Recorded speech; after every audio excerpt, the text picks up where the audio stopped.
আজ 11 সেপ্টেম্বর, বাবির বার্থডে। তবে বেশিরভাগ বছরই বাবি আমাদের সাথে থাকে না, কারণ বাবি বাইরে থাকে কাজের সূত্রে। Happy birthday to you, happy birthday dear Babi. এবছর যেহেতু বাবি বাড়িতেই ছিল, তাই ভেবেছিলাম রাতে একটু মিডনাইট বার্থডে সেলিব্রেশন করা যায়। তাই ভুতু একটা কেক এনে দিয়েছিল, দিয়ে ছোট্ট করে আমরা পালন করেছিলাম।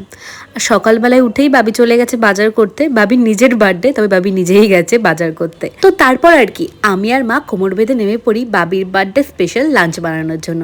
মা ওইদিকে বানাচ্ছে বাসন্তী পোলাও, আর এবছর ভেবেছিলাম যে পায়েসটা আমি বানাবো, তাই এদিকে আমি বানাচ্ছি পায়েস। আর তার সাথে বানিয়েছিলাম মালাই পনির আর ছানার ডালনা, আর সবশেষে মা বানিয়েছিল চাটনি। আমি রান্না করতে বড্ড ভালোবাসি, তাই বাড়িতে কোনো স্পেশাল অকেশন হলে চেষ্টা করি কিছু পদ অন্তত আমি রান্না করার। তবে রান্নাটা আমি করলেও রান্নার জন্য প্রয়োজনীয় যাবতীয় সরঞ্জাম, টুকিটাকি কাজ সবটাই আমার মা করে দেয়। মা এতটা হেল্প না করলে একদমই আমার পক্ষে একা রান্না করা পসিবল হয় না।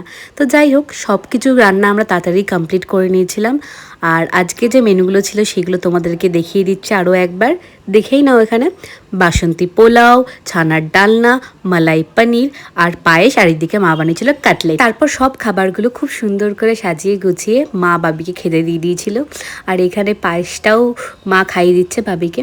আর বাবি সবকটা খাবার টেস্ট করে বলেছে খুব সুন্দর হয়েছে। তো আজকের ভিডিওটা বাস এইটুকুনি। ভালো লাগলে লাইক, শেয়ার অ্যান্ড সাবস্ক্রাইব।